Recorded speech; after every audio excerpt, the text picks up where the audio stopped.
Chen Han was standing outside the safest room in Xiaojin City. Inside that room were his parents. Outside that room were armed men, deciding what his life was worth. And his parents were not begging them to stop. They were negotiating. His father, Chen Yu, leaned toward the intercom. Take him, he built all this. He knows how it works. His mother, Liu Meifan, stood behind the locked door with one hand on the steel latch. Then she said the sentence that should have broken the whole family in half. He's the strongest one. He can survive outside better than us. That would sound like praise in a normal house. Here, it sounded like someone putting a price tag on their own son. Chen Han stared into the security camera above the door. For 1 second, he still waited for them to change their minds. That was the sick part, not the betrayal, the hope, because Chen Han did not build that fortress to save himself. He built it for them half a year earlier. Chen Han was still the family emergency button. If something broke, they called him. If money ran short, they called him. If a relative made a stupid decision and needed someone responsible to absorb the consequences, Chen Han's phone started ringing like a cursed gacha pull. His father treated him like a free maintenance department with a pulse. His mother had a cleaner weapon. She could turn any demand into a moral trial. If Chen Han hesitated, she sighed, and that sigh had more levels than a Dark Souls swamp. Chen Han were family. That was her favorite line. Not comfort, a leash. When his cousin borrowed money under Chen Han's name and vanished, Chen Han wanted to report it. His parents stopped him. They said it would embarrass the family. So he paid. When his father's friend needed a guarantor for a business deal that smelled like fraud wearing cologne, they pushed Chen Han forward again. This time he refused. His mother said Dijin City had made him selfish. Not careful, not grown. Selfish because in the Chen household, having boundaries was apparently a villain origin story. Chen Han was not weak.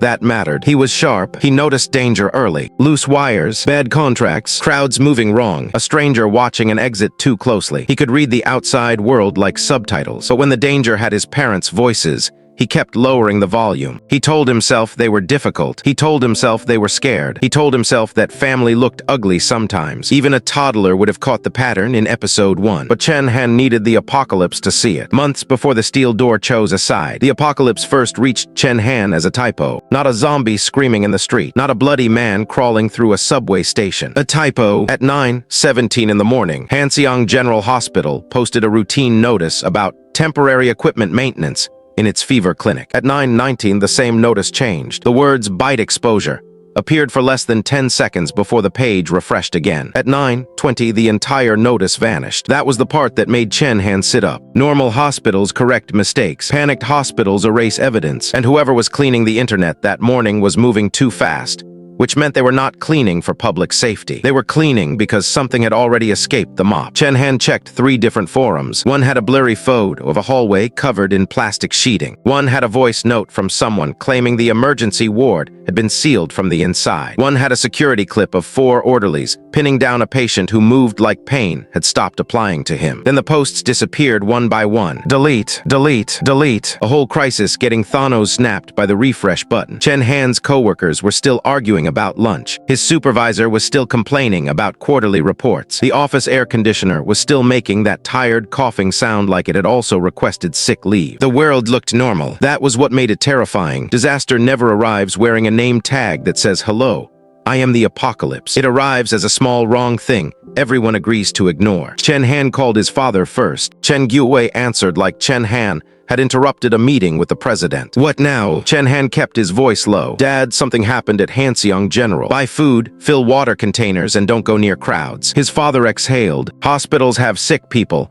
This is not breaking news." Incredible work from Professor Obvious. Chen Han tried again. "Posts are being deleted." The hospital changed a notice 3 times in 4 minutes. His father paused, then said, "If this is serious, send money. Cash is better than rumors." There it was, the Chen family emergency response plan. Step 1, doubt Chen Han. Step 2, ask Chen Han to fund the doubt. His mother took the phone next. For 1 second, Liu Meifan sounded worried.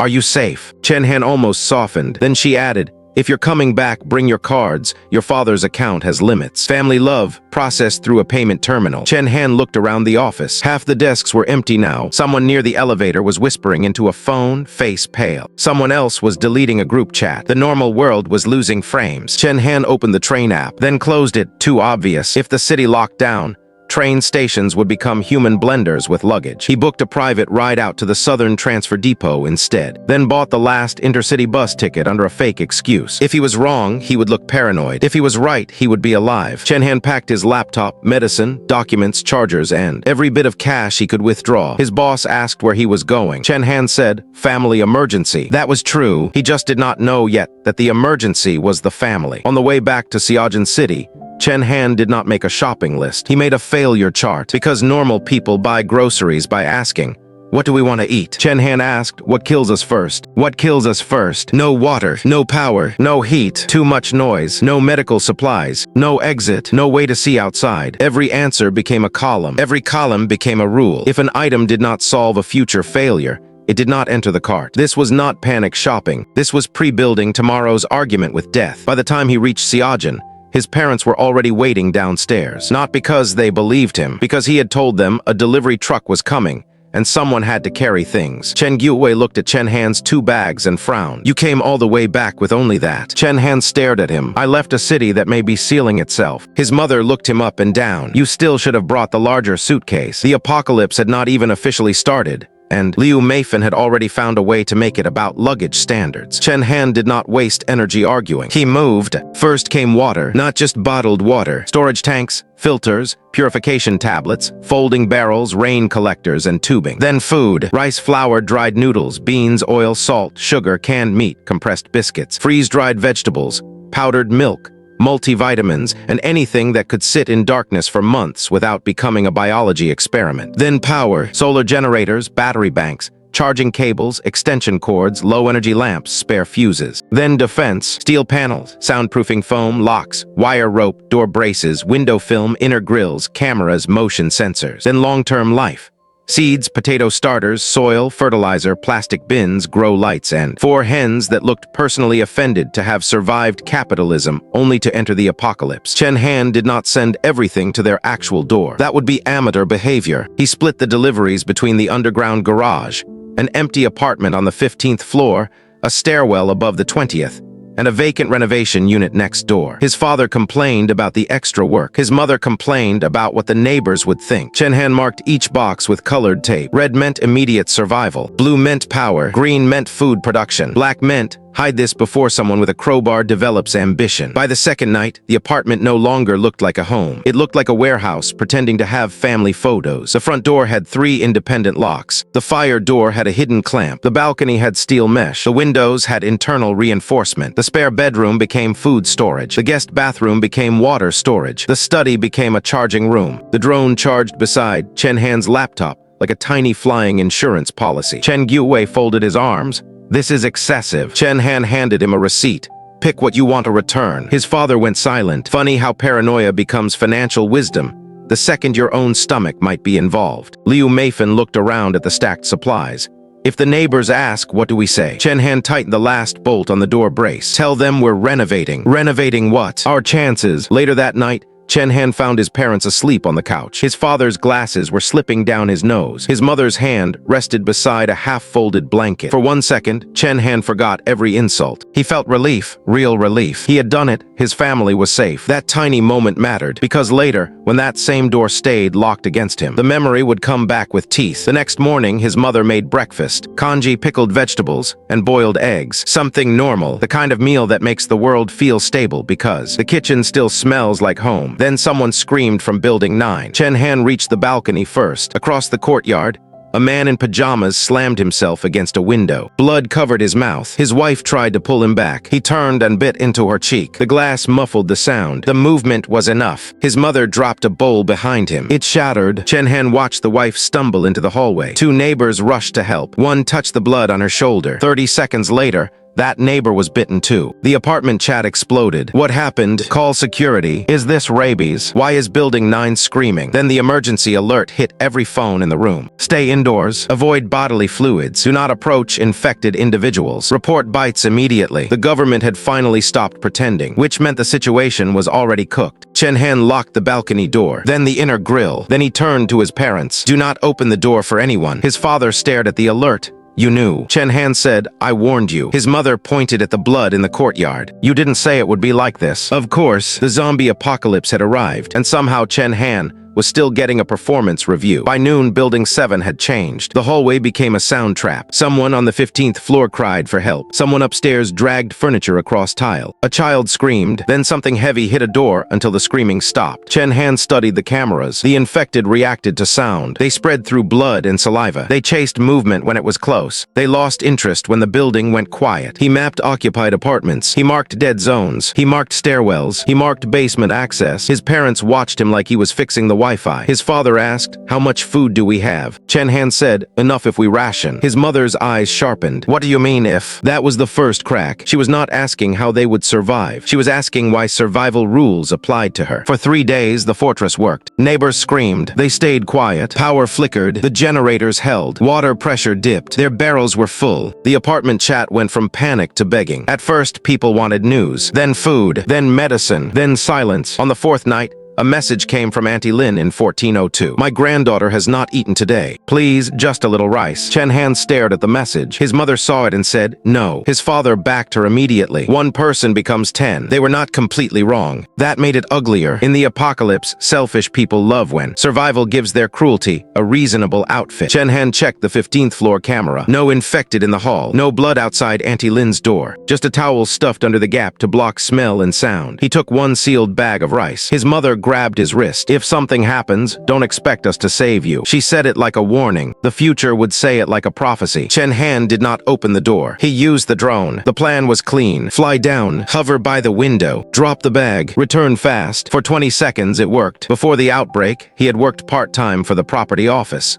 He knew where the emergency keys were kept. He knew which fire doors never latched properly. He knew which stairwells connected to the garage. He knew the building better than most owners, who had spent their life savings buying apartments inside it. In normal times, that made him useful. In the apocalypse, it made him a cockroach with admin privileges. The building chat first mentioned him when someone on the 12th floor wrote. Property staff came by asking who needs supplies. Is this real? 2 minutes later, the message disappeared. Not deleted by the platform, deleted by the sender. Chen Han sent the drone out on silent mode and caught the aftermath through a side window. A door was half open. A shoe lay in the hall. A strip of red tape had been placed beside the lock. Cao Bio stepped out wearing someone else's winter coat. He did not look scared. That was what frightened Chen Han most. Hungry people shake. Desperate people rush. Cao Bio moved like he had found his true calling. Human resources, but with knives. By evening, more red tape appeared on doors. 1 strip meant empty. 2 meant food suspected. 3 meant come back with tools. This man had turned their residential building into a looting spreadsheet. Chen Han checked the cameras again. Cao Bio was not using the main stairs. He vanished between floors, then reappeared on the opposite side of the building. That meant one thing. The underground maintenance passages were still usable. His father went pale when Chen Han explained it. "Seal everything," his mother said. "Why didn't you seal it before?" Chen Han stared at her. Apparently, he was supposed to discover every secret route in the complex while also becoming Costco,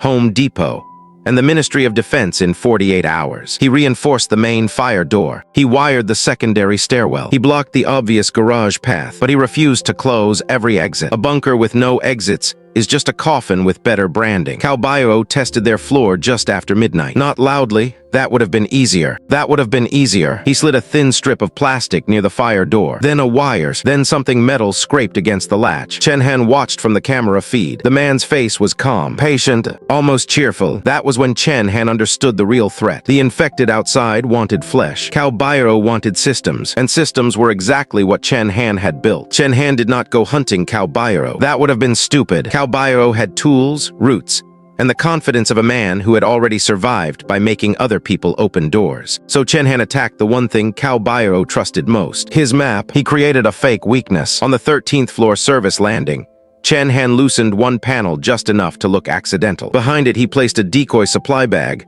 rice on top, medicine boxes visible, a power bank label facing outward, pure apocalypse bait, premium idiot magnet. Inside the bag, hidden under the rice, was an old phone set to play a property office announcement at full volume. Below the service landing, Chen Han opened the garage side fire door by less than 2 fingers and tied the handle with a thin cord that ran back upstairs. Not open enough for a person, open enough for smell. Then he poured spoiled meat water into the drain channel and let it crawl downward into the dark. His father watched him prepare and finally whispered, "This is dangerous." Chen Han said, so was waiting for him to choose the timing. His mother stood behind them, arms folded. "If you fail, he comes here." Chen Han looked at the reinforced door. If I do nothing, he comes here anyway. At 2:13 a.m., Cao Bio took the bait. The camera caught him entering the 13th floor landing with a crowbar in one hand and a flashlight in the other. He saw the loose panel. He smiled. That smile made Chen Han's stomach turn. Cao Bio pried the panel open. The decoy bag dropped. The phone inside screamed to life. Emergency supply distribution. Basement level. Please proceed in order. The announcement echoed down the stairwell. Cao Bio cursed and kicked the bag. Too late. Below him, something answered. Scrape, then another, then the wet slap of dead hands climbing concrete steps. Cao Bio ran upward. Chen Han pulled the cord. The garage side fire door slammed wider for 1 second, letting the smell and sound pour through. Then the counterweight snapped it shut behind the first infected. Now the stairwell had a problem with teeth. Cao Bio hit the locked 14th floor door and screamed. Not for help, for permission. Open it. Nobody did. He smashed the handle. The infected reached the landing below. Cao Bio swung his crowbar. The camera shook. The feed cut. For the next 6 minutes, the building listened to consequence. When the sound finally stopped, Chen Han did not celebrate. His father looked at him like he had just realized his son had become someone the old world never required him to be. Was it foolproof? Chen Han lied. Yes. His father did not believe him. That night, for the first time, Chen Yu did not call him clever. He called him strong, and the word felt less like praise than measurement. After Cao Bio, Chen Han stopped telling his parents everything. He still cooked. He still repaired things. He still checked the locks. He still handed them food first, because old habits are hard to kill when they wear your parents' faces. But his real notes stayed private. Zombie numbers, survivor movements, basement routes, camera angles, drone battery cycles, water levels, food counts, hidden exits. He taped a utility knife under his desk. He hid a spare battery behind a false panel. He packed one emergency bag and buried it behind water barrels. His parents noticed only what touched their comfort. His mother noticed smaller rice portions. His father noticed stricter generator hours. Neither noticed their son had emotionally taken one step out of the room. That was Chen Han's silent exit. No dramatic rooftop pose. No sad anime rain. He simply stopped handing unsafe people the full map of his mind. The problem was, he still gave them his heart. One night, he woke to whispers in the kitchen. His mother asked, "How long can we last?" His father said, "Longer than others." She asked, "What if someone stronger comes?" A pause. Then his father said,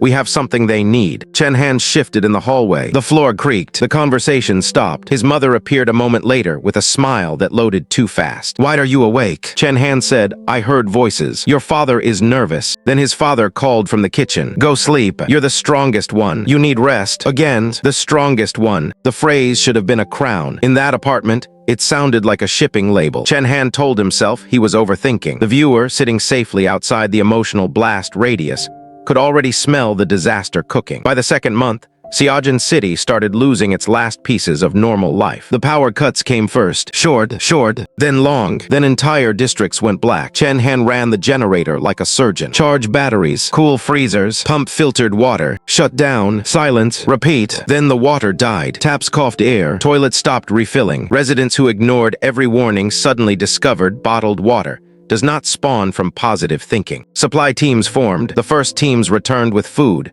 Everyone cheered in the chat. The second teams went farther. Fewer came back. Then Building 6 sent a group toward the convenience store across the road. Chen Han watched through binoculars. The street looked empty. Too empty. One man stepped over a body. The body grabbed his ankle. Then the whole street moved. Zombies had been lying still, waiting. The group scattered. The infected rose from behind cars, under awnings, inside doorways. Stage 2 had arrived. Stage 1 chased sound. Stage 2 waited near paths. They climbed better. They reacted faster. They slammed doors in rhythm, like their dead brains had found one drumbeat and decided to ruin everybody's playlist. The Building 6 team lasted less than 4 minutes. The chat went silent. His father asked why Chen Han saved the footage. Chen Han said, "Because they're learning." His mother said, "Dead things don't learn." Chen Han looked at the paused image. A zombie was standing beside the store entrance, facing the exact path the survivors had taken. He did not argue. Some people need to touch the stove. Some people need the stove to become a flamethrower and sign paperwork. Then the rain came. For a week, Xiaojin City drowned. The drainage system failed. The underground garage became a black lake. Cars shifted. Bodies floated. Emergency lights flickered under the water like haunted arcade machines. The flood should have trapped the dead. Instead, it changed the game board. Survivors built rafts from doors, foam boards, tubs, and broken furniture. For a short time it worked. They crossed the courtyard above the infected. They traded supplies between buildings. People acted like humanity had discovered a new patch update. Then hands started breaking the surface. Zombies grabbed from below. Rafts tipped. Blood spread through rainwater. One raft drifted past Building 5 with nobody left on it. His mother watched from behind Chen Han. Can they reach us? That was always her question. Not who died. Not how many. Can they reach us? Chen Han said not yet. She heard comfort. He heard a timer. He heard a timer. Winter came before rescue. The flood froze in dirty sheets. The bodies under the ice became shapes instead of people. Inside the apartment, Chen Han kept them alive. Potatoes grew in stacked bins. Leafy greens grew near the balcony light. The chickens produced just enough eggs to feel miraculous. The hens hated everyone equally, which honestly made them the most emotionally stable residents in the bunker. Every egg felt like a legendary drop. His parents started calling the apartment our fortress, then our stockpile, then our system. Chen Han let the first one pass. The second one tightened his jaw. The third one made him stare at his father for a full second too long. His mother noticed. Don't look like that. We're family. There is no yours and mine. Funny how people only say that when they want yours, never when the bill arrives. Chen Han nearly answered. Then his mother's voice softened. Without us, why would you survive? The leash snapped tight again. Not fair, not logical, effective. He stayed quiet. Every viewer with a functioning betrayal detector would have been screaming, "No, bro, do not let them pull the family card again." But Chen Han did, because he understood zombies. He understood water. He understood power. He understood doors. He still refused to understand his parents. By the third month, the Stage 3 leader appeared. It stood in the courtyard at dusk. Torn delivery jacket, crooked jaw, one cloudy eye, one eye that tracked movement. A zombie should not look like it was thinking. This one did. When a loose shutter banged on Building 8, the pack did not rush. The leader turned first. Two zombies moved after that. Chen Han felt his skin tighten. This was no longer a crowd. It was a pack with a steering wheel. His father whispered, "Can you kill it?" Chen Han almost laughed. What did his father think this was? A boss arena. Was Chen Han supposed to walk downstairs with a kitchen knife and parry the apocalypse like an Elden Ring speedrunner wearing underwear for bonus stats? He said no. His mother looked disappointed. That tiny expression told him too much. In her mind, strong meant he should be the one exposed. Strong meant useful. Strong meant spendable. The final supply team formed in Building 5. 15 people, helmets, homemade spears, raincoats, a plan they clearly believed in. They moved at midnight across the frozen floodwater. At first it looked smart. Then the Stage 3 leader screamed. Not randomly, like a signal. Zombies rose from behind cars, from basement ramps, from stairwell shadows. The team did not walk into an ambush. They walked into an appointment. It was like watching players enter a raid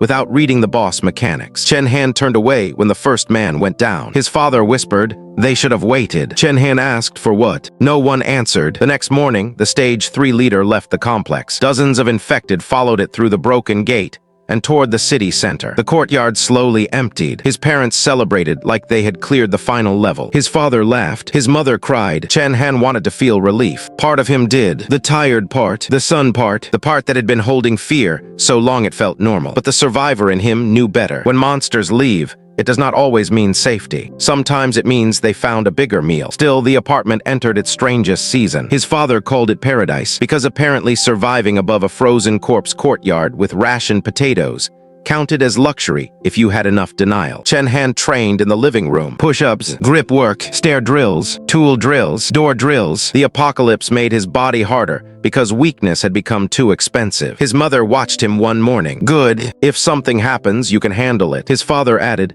"That's why we raised you strong." Chen Han almost dropped the weight. They raised him strong. That was rich. That was like a Minecraft villager claiming he personally invented diamonds because he overcharged you for a pickaxe. But Chen Han only nodded. The potatoes were growing. The chickens were alive. His parents were breathing. Sometimes people cling to peace even when it has a knife under the pillow. At night, the whispers returned. His mother asked how many apartments still had food. His father wondered whether outsiders could be reasoned with. His mother asked whether Chen Han would understand. His father said, "He always does." That line stayed with Chen Han. He always does. Not he will protect us. Not he will survive. He will understand. Like they were rehearsing an excuse. Later, Chen Han checked their phones. Both were nearly dead. One had deleted message threads. One had a number saved without a name. No signal. No proof. Just a blank space where something used to be. He stared at that phone for a long time. Then his mother coughed in the bedroom. He put it back. He told himself deleted messages meant nothing. That was Chen Han's tragedy. His instincts worked perfectly until love walked into the room and unplugged the alarm. Deep winter changed again when downtown started exploding. The first blast rolled through the windows at 3 in the morning. The second lit the clouds orange. Then came smaller flashes, one after another, like the city center was being torn open from the inside. Chen Yu rushed to the balcony. Military. Liu Meifan clasped her hands. Rescue. Chen Han lifted the binoculars. For one dangerous second, hope entered the room. Real hope, the kind that makes exhausted people stand too fast. Vehicles moved along the elevated road. Armored trucks, modified vans, a fuel tanker, men with rifles riding on top. But the longer Chen Han watched, the worse it looked. The uniforms did not match. The boots did not match. One man wore tactical gear over sweatpants. Another had a police vest with the name patch ripped off. A third stood outside a possible infection zone smoking like lung cancer had been postponed due to apocalypse scheduling. No trained rescue team behaved like that. Rescuers search for survivors. These men were counting windows. The convoy entered the complex at noon. Their leader stepped out first. Broad shoulders, black cap, red armband, rifle carried like a threat instead of a responsibility. Maong, though at first glance, Captain Clearance Rack Military would have been more accurate. He looked at the buildings, then at the dead security booth, then at the upper floors, and smiled. That smile killed the rescue fantasy. Maong's group started with Building 5. They did not call out for injured people. They did not check for infection. They broke doors. They dragged out sacks of rice, medicine boxes, blankets, batteries, liquor, winter coats, and family photo albums they threw into the courtyard because memories had no trade value. One frozen body was tossed from a balcony. It shattered on the ground. A few men laughed. That told Chen Han everything. Zombies were monsters because they had no choice. These men still had choices and kept picking the ugliest one. By evening, Building 5 had a red mark painted across its lobby wall. Claimed. The next day, Building 6 got the same treatment. An old survivor came out with his hands raised. They took his keys, then his medicine, then his shoes. Then they made him point out occupied units. Information had become currency, and Chen Han's family had the most valuable address in the complex. A fortified 16th-floor bunker. Food, water, power, crops, a drone, a survivor who understood the infected, a son his parents kept calling strong. Inside the apartment, the air turned heavy. His father whispered, "Maybe we can negotiate." Chen Han looked at him, with people who threw bodies out for fun. His mother did not meet his eyes. "We have supplies." There it was again. Not rescue, not morality. Trade. Chen Han looked through the binoculars. Maong was standing in the courtyard now. He was not scanning randomly. He was looking directly toward Building 7, like someone had told him where to look. The red marks had reached Buildings 5 and 6. The next blank wall was theirs. Chen Han locked the inner door. For months, the fortress had hidden them from the dead. Now it had become a lighthouse for the living. And Building 7 was next. Building 7 was next. Maong's men did not rush toward it. They walked. That was worse. A man in a hurry still believes something can go wrong. Maong walked like the building had already signed itself over. Chen Han killed the apartment lights. He pulled the curtains tight. He checked every camera. Then he checked his parents. His father was pacing with both hands behind his back. His mother stood near the food shelves,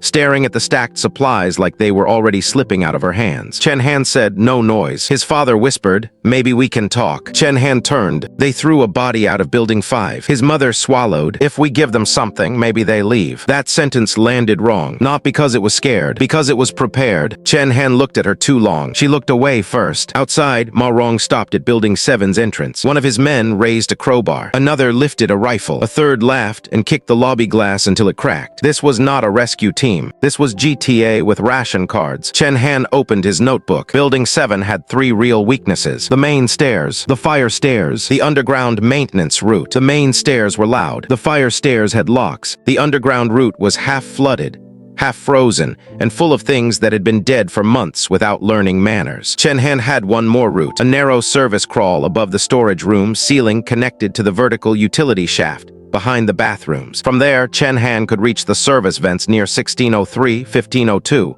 and if he was desperate enough, 1402. It was cramped, it was filthy, it was not something a normal person would call an exit, but normal people were getting robbed by Captain Storebrand military downstairs. So the crawl counted. Chen Han had never told his parents about it. That decision was about to save his life. His first plan was simple: lure the infected back. Maong's group had guns, numbers, and arrogance. Zombies had teeth, numbers, and no refund policy. Chen Han taped a tiny speaker under the drone. He loaded it with recorded shouting from old emergency videos. Then he flew it low through the courtyard. The drone screamed, "Help! Over here! Run!" The sound bounced between the dead buildings. For 5 seconds, Chen Han thought it might work. Then nothing came. The courtyard stayed almost empty. One infected crawled from under a car. Another limped out of the frozen garage ramp. A third dragged itself across the mud. 3 zombies. That was it. Maong's men looked up. One raised his rifle. The first shot missed. The second hit the speaker. The drone spun sideways and slammed into a balcony rail. Chen Han pulled it back barely in time. His strongest clean plan had failed in front of everybody. No horde, no rescue, no miracle. The Stage 3 leader had taken most of the dead toward the city center. And Chen Han had just learned the hard way that you cannot summon an army that already left the map. His father grabbed the table. "That was your plan." Chen Han removed the damaged speaker. "That was one plan." His mother's voice sharpened. "One plan? Then what is the other one?" Chen Han looked at the locks. The building. That did not comfort her, because his parents liked Chen Han's competence only when it felt automatic. The second it required risk, they started looking for a trade button. Maong cleared the lower floors slowly. He did not waste people. He sent 2 men ahead, then 4. Then he waited. If a room was quiet, they broke it open. If someone answered, they were dragged out. If someone begged, they were searched first and pitied never. A man on the 6th floor tried to claim he had nothing. Maong's lieutenant found water tablets behind his toilet tank. The lieutenant laughed so hard, he had to lean against the wall. Then he took the tablets and the man's shoes. Chen Han watched through a hallway camera. His mother whispered, "Animals." Chen Han did not answer. Animals hunt because they are hungry. These men were enjoying inventory management. Maong reached the 9th floor by afternoon, the 11th by sunset. At the 12th floor, one of his men triggered Chen Han's first lock trap. The fire door slammed shut behind him. The man cursed. Then the old phone hidden in the stairwell started ringing. The sound echoed downward. 2 infected in the flooded garage stirred. A third pulled itself from under the stair rail. The trapped man screamed. Maong's group had to waste bullets saving him. The whole building shook with gunfire. Chen Han watched the stairwell feed until the camera cracked. Mini payoff. 1 attacker down. 3 more scared. Maong angry. But the new problem arrived immediately. The gunfire told everyone exactly which stairwell mattered. Maong stopped playing fast. He started playing careful, and careful predators live longer. By night, Maong had found a guide. The old man from Building 6, the same man they had dragged downstairs. His name was Uncle Luo. He knew which families had survived. He knew which units had answered messages. He knew Building 7 had a quiet 16th floor. He was shaking so badly, he could barely point. Maong grabbed the back of his neck and made him look up. "Which one has food?" Uncle Luo did not answer fast enough. Maong's lieutenant pressed a knife against his coat. Uncle Luo pointed toward the upper floors. Chen Han's father whispered, "He knows." Chen Han said, "He suspects." His mother grabbed Chen Han's sleeve. "If that old man tells them, we should offer something first." There it was again. Offer something. Not defend. Not hide. Offer. Chen Han pulled his arm away. "What exactly do you want to offer?" His mother did not answer. His father said, "Don't talk to your mother that way." The building was being invaded by armed looters, and somehow Chen Han had still unlocked the side quest called Parental Disrespect.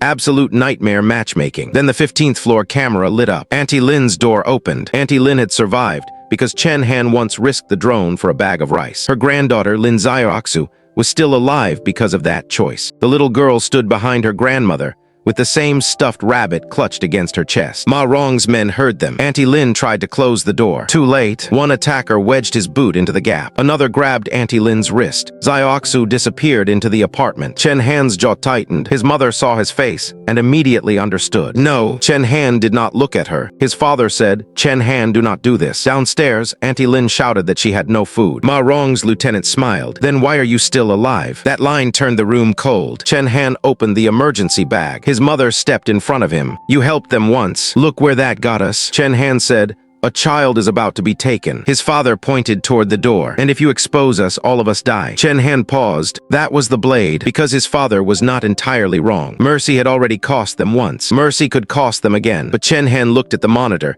and saw Xiaoxu hiding behind a broken cabinet, one hand over her own mouth. A child trying not to breathe too loudly in a building full of monsters. There are moments where survival stops being math. Chen Han moved. His mother grabbed him again. If something happens, you cannot blame us. That line again. Chen Han looked at her hand on his sleeve, then at her face. For 1 second, he almost saw it. Almost. Then Auntie Lin screamed. Chen Han pulled free. He did not open the main door. He entered the service crawl above the storage room. The space was narrow enough to make every breath feel borrowed. Dust stuck to his face. Metal scraped his shoulder. Below him, Ma Rong's men dragged Auntie Lin into the hall. Chen Han reached the vent above 1402's side corridor. He lowered a rope made from bed sheets and climbing straps. Xiaoxu saw it. She froze. Chen Han whispered through the vent. Xiaoxu, look up. The little girl looked up. Her face changed like someone had turned a light on inside a collapsed building. She climbed, slowly, too slowly. Auntie Lin saw the rope. So did Ma Rong's lieutenant. There it was. The cost. The lieutenant shouted, upstairs. Chen Han pulled Xiaoxu into the crawl and dragged her backward. The metal vent buckled. A rifle shot punched through the wall below. Xiaoxu stopped breathing. Chen Han covered her mouth gently and kept moving. They reached the service exit near 1603. Chen Han pushed her into the empty neighboring unit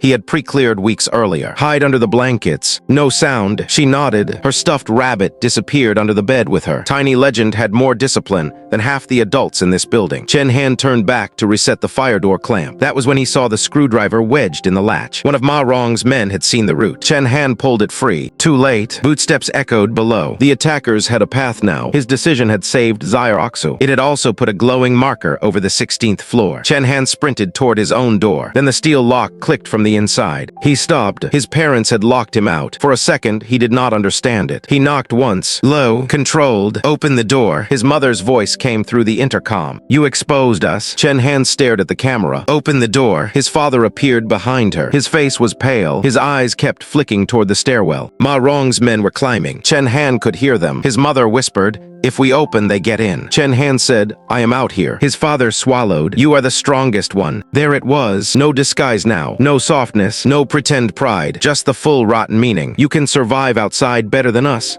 his mother said. Chen Han's hand stayed on the door. The camera above him blinked red. He could see his parents on the monitor inside. They could see him outside. And somehow, after everything, he still waited for them to choose him. Then Ma Rong reached the landing. Ma Rong looked at Chen Han, then at the door, then back at Chen Han. A slow smile opened on his face. So you're the son. Chen Han did not answer. Ma Rong tilted his head toward the intercom. Smart parents. His father spoke before Chen Han could. Take him. He built all this. He knows how it works. His mother's voice shook, but the words still came out. He's the strongest one. He can survive outside better than us. And there it was. The opening nightmare fully earned. The whole family did not break in one moment. It had been breaking for years. This was just the sound it made when the last piece hit the floor. Ma Rong chuckled. Very practical. Then he raised one hand. Two men grabbed Chen Han. His father leaned closer to the intercom. We gave you what you wanted. Leave us alone. Ma Rong looked almost offended, like the old man had misunderstood the genre. He said, if you can trade your son, you can trade the door. His father froze. The predator had read the room perfectly. People who sell family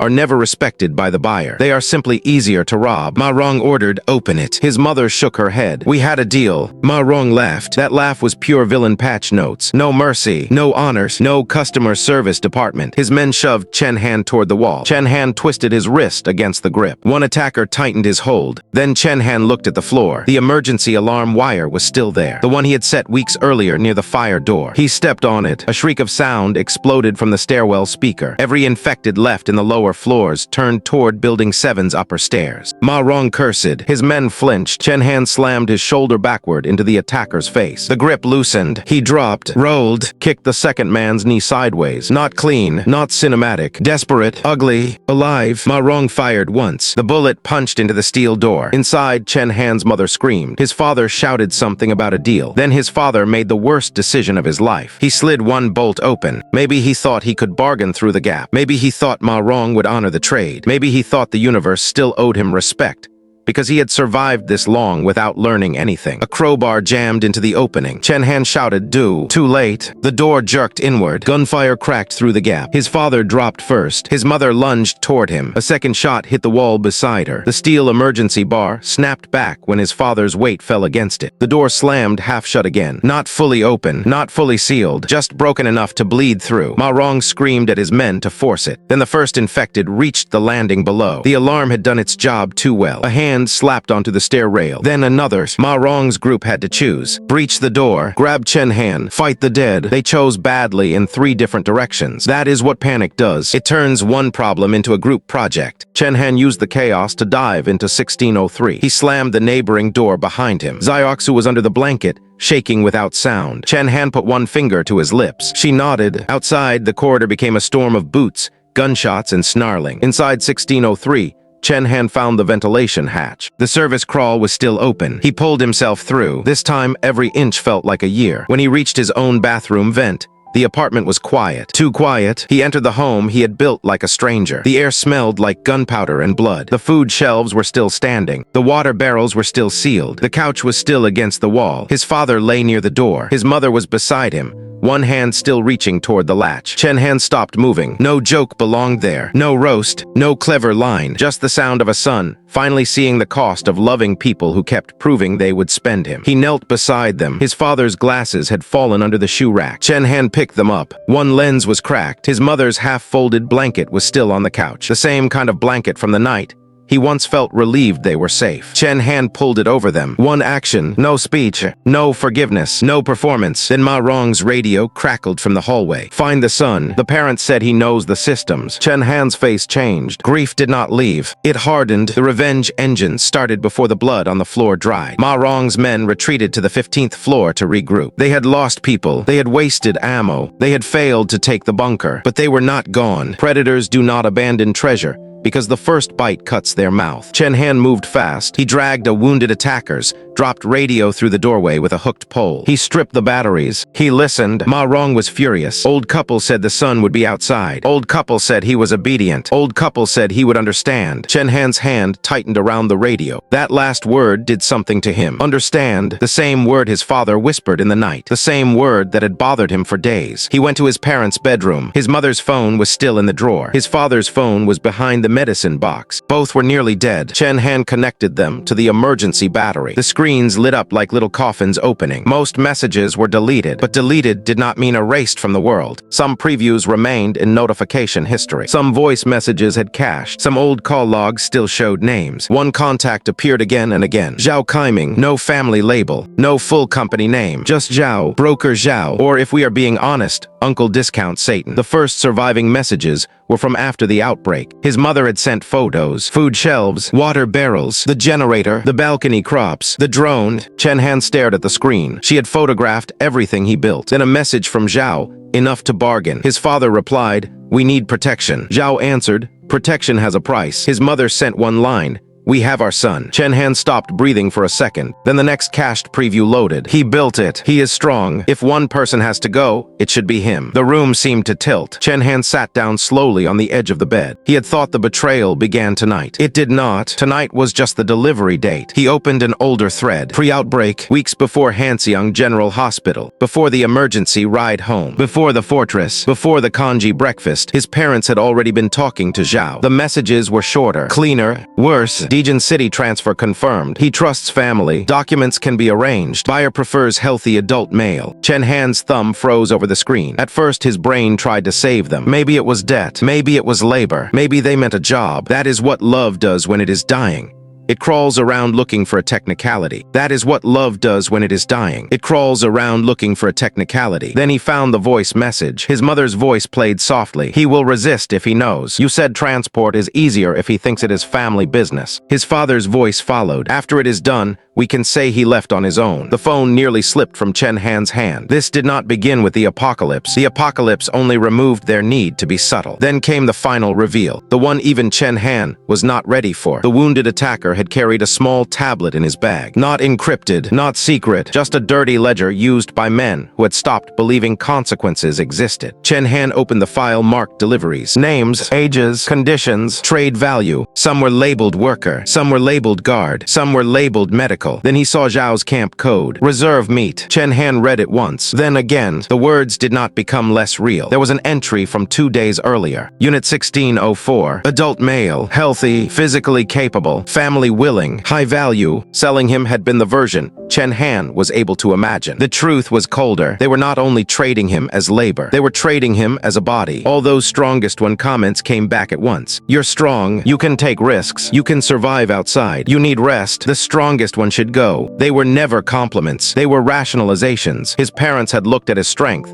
and turned it into a reason he was easier to sacrifice. That was the real monster in the bunker, not the zombies outside, not Maong's stolen uniform. Betrayal had been sitting at the family table, using chopsticks, asking for another bowl. Chen Han did not scream. That would have been easier. He simply placed the phone down. Then he stood. Quiet venom is heavier than rage, and Chen Han had just become very heavy. Maong prepared for the second breach before midnight. This time he brought more men. A portable cutter, 2 shields made from apartment doors, 3 hostages from lower floors, and the confidence of a man who thought guns solved architecture. Chen Han watched through the camera grid. His drone was damaged. The door was damaged. His parents were dead. Zioxu was hidden in 1603. The bunker had food, water, and power. But none of that mattered if Maong reached the core room. Chen Han could not solve this from a screen. That was the trap with having a fortress. Eventually, somebody makes you defend the door in person. He checked his assets. 1 working drone battery, 2 stairwell speakers, 3 fire door clamps, 1 emergency smoke canister, a small amount of blood water bait, a captured radio, a damaged tablet full of Maong's ledger, and a building full of men who trusted Maong because they had not seen what he wrote about them. Chen Han looked at the ledger again. Several of Maong's own injured men had marks beside their names. Low value, potential trade, disposable. Oh, so Captain Clearance Rack Military had not just been selling civilians. He had been making backup plans for his own crew. That changed everything. The worst possible audience for Maong's truth was not a courtroom. It was hungry, armed men, learning their leader had listed them under inventory. Chen Han connected the captured radio to the tablet audio. He set the drone near the service vent. Then he opened the channel Maong's men used. For 3 seconds, the radio hissed. Then Maong's own voice came through. A recorded clip from the tablet. Keep the best supplies for core team. Injured men can be traded. Old hostages first. Healthy male from 1604 goes to Zhao. The stairwell went quiet. Beautiful, dangerous, quiet. One of Maong's men said, "What the hell was that?" Another said, "Boss." Maong shouted, "Keep moving." Chen Han played the next clip. Zhao's voice, "Your men do not need to know the camp buys meat now." A long silence followed. Then somebody downstairs whispered, "Meat." And just like that, Maong's empire caught fire from the inside. This was not a heroic speech. This was not a courtroom reveal. This was a group chat leak in the apocalypse, and it hit like a meteor. One man aimed his rifle at Maong. Maong aimed back. Another man backed away. A hostage ran. Someone fired. The formation broke. Public humiliation does not need a crowd of nobles and a golden throne. Sometimes it is enough for a fake captain to get exposed in front of the exact idiots who thought he was their ticket to survival. Bro got socially executed in a stairwell with bad lighting. There is no coming back from that. Chen Han did not waste the chaos. He opened the lower fire door, closed the upper one, triggered the speaker near the flooded garage, then poured the blood water bait through the utility pipe. The city horde was gone, but the garage was not empty. It had never been empty. The dead below had been quiet, because nobody worth eating had been stupid enough to make noise near them. Maong's men had fixed that with bullets and panic. The first infected climbed from the garage stairwell, then the second, then 5 more. Not enough to wipe out a city, enough to ruin a hallway. That was all Chen Han needed. He was not summoning an army. He was managing a choke point. The bunker was no longer a shelter. It was a board. The speakers were bait. The men were noise. And Maong had walked into a level designed by someone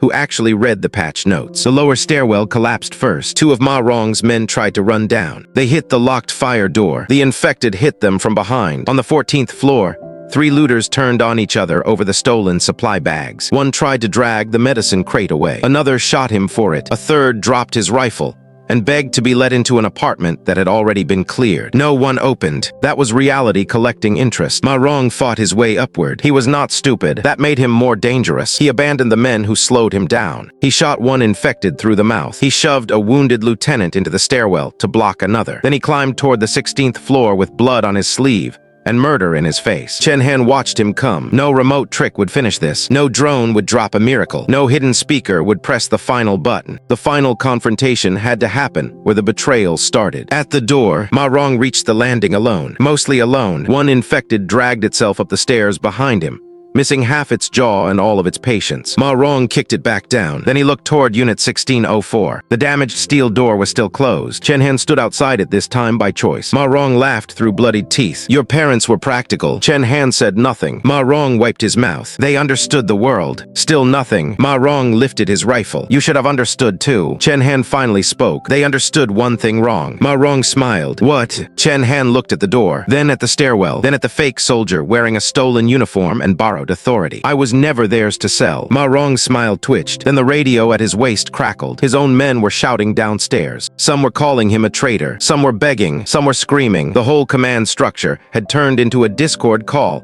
after someone leaked the receipts. Chen Han tilted his head. You came for the strongest one. He stepped back. Congratulations. You found him. Was it dramatic? Yes. Did the moment earn it? Also yes. Sometimes a man survives zombies, family betrayal, human traffickers, and discount Negan in a red armband, and he is allowed one clean line. Maong fired. Chen Han had already moved. The bullet hit the reinforced frame. Chen Han ducked into the fire vestibule. Maong chased him. That was the mistake. The vestibule had two doors, one to the apartment corridor, one to the service stairs. Chen Han had kept the second one jammed for months. Tonight, he left it looking jammed. Maong kicked it once. It opened halfway. He grinned. Then he stepped inside. Chen Han pulled the hidden clamp cord. The door slammed behind Maong. The upper lock caught. The lower bar dropped. The fake captain was now sealed inside the smallest arena in Building 7. Maong slammed into the door. Chen Han stood on the other side of the glass slit. Maong raised his rifle. Chen Han lifted the captured radio. Then he played one last audio clip. Maong's voice filled the landing. If the parents open the door, kill them after we secure the supplies. People who sell family will sell us too. Maong froze. That was the final humiliation. Not because Chen Han heard it, because the men downstairs heard it. The survivors heard it. Even the few looters still loyal to him heard their leader explain in his own voice why betrayal was contagious. The man who built his whole kingdom on fear got exposed as someone even his own logic condemned. That is not just losing. That is getting deleted from the group project and the family tree in the same minute. Maong shouted, "That was taken out of context." Brother, the context was cannibal logistics. There is no PR team in the world fixing that. Then the infected reached the other side of the vestibule. One hand hit the glass, then another. Maong turned. For the first time, his confidence left his face without asking permission. He fired twice. The shots echoed in the sealed space. More infected answered from below. Chen Han did not watch the whole thing. He did not need to. The debt did not require gore. It required consequence. Maong had treated people like supplies, so reality locked him in a room where everything hungry finally agreed with him. His scream hit the steel door. Then it disappeared under the sound of the dead. By dawn, Building 7 was quiet again. Not safe, quiet. There is a difference. Chen Han moved through the halls with a flashlight and a crowbar. He did not chase every surviving looter. The ones who escaped ran without food, without unity, and without Maong's map. Some would die outside, some would kill each other, some might live long enough to regret following a man who treated loyalty like a temporary coupon. Chen Han's priority was the bunker. He checked the locks, the water, the food, the generator, the cameras. Then he went to 1603. Xiaoxu was still under the blanket. Her stuffed rabbit peeked out first, then her eyes. Chen Han crouched. It's over for now. She whispered, Grandma. Chen Han did not lie. He looked down for half a second. That was enough. Xiaoxu understood. She pressed the rabbit against her face. Chen Han waited, no speech, no fake comfort. Then he handed her a bottle of water and one boiled egg. The egg looked ridiculous in his hand. Small, plain, almost stupid. But in that building it was a treasure. Xiaoxu held it like the world had given her one tiny reason to keep going. That mattered because Chen Han's mercy had cost him, but it had not been meaningless. His parents had used family as a leash. Xiaoxu reminded him family was supposed to be shelter, not ownership. Chen Han returned to his parents. The blanket had not moved. The cracked glasses rested on the table.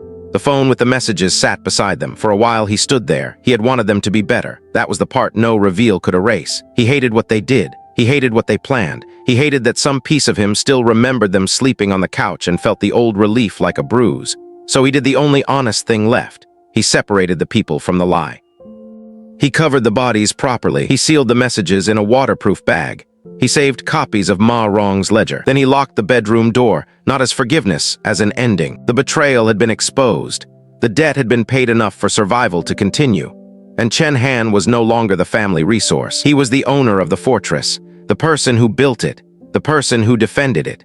The person who finally understood that love without judgment can become the cleanest trap in the world. 2 days later, Chen Han repaired the drone. The city beyond the complex was still burning in patches. No official broadcast had returned. No rescue convoy came to the gate. Maong's stolen vehicles sat abandoned below like props from a failed villain arc. Chen Han tied a bright cloth to the drone. He attached a written SOS. Building 7, 16th floor. Survivors alive. Infected present. Armed looters neutralized. Need evacuation. He added coordinates. He added a memory card with footage. Hanseong clips. Zombie behavior. Stage 2 ambush. Stage 3 leader. Maong's convoy. The ledger. The bunker attack. Proof. Receipts. The apocalypse loved rumors. Chen Han sent evidence. The drone lifted from the balcony. It crossed the courtyard. It passed Building 5, where the red marks still stained the lobby wall. It passed Building 6, where broken doors hung open. It passed the frozen bodies under dirty ice. Then it left the complex. Xiaojin City looked empty from above. Too empty. Cars sat abandoned in intersections. Buses blocked bridges. A hospital roof had burned black. A shopping mall entrance was packed with dead infected,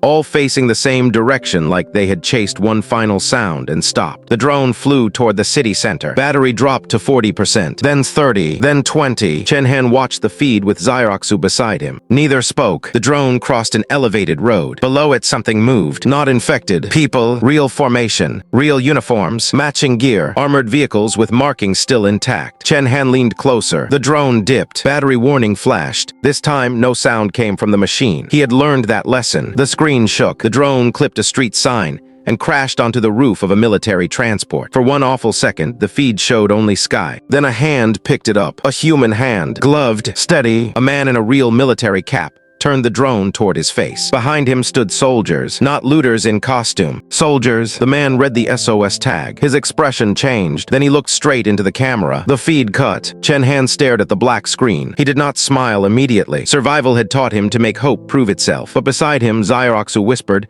"Did they see us?" Chen Han looked at the dead drone signal, then at the sealed door, then at the apartment he had turned into a fortress and a battlefield, and finally a home that no one else owned. "Yes," he said, "they saw us. The bunker was still damaged. The city was still broken. The dead were still out there, and the world had not magically become kind, because one fake captain got what he deserved." But Chen Han had survived the zombies. He had survived Maong. He had survived the truth about his parents. And for the first time, the safest room in Xiaojin City belonged to the person who actually built it. Not the people who tried to spend him. Not the men who tried to take it. Him. The apocalypse had revealed every monster. Some had teeth. Some had rifles. Some used the word family. Chen Han finally learned the difference. And that difference saved his life. And honestly, if you made it through Chen Han's parents, Stage 3 zombies, Captain Clearance Rack Military, and the phrase, strongest one, becoming the most cursed compliment of the year, you survived the real outbreak. Drop strongest one in the comments if you knew that line was rotten from the second they said it. And if you want more stories where arrogant people confidently walk into consequences like they pre-ordered the deluxe edition,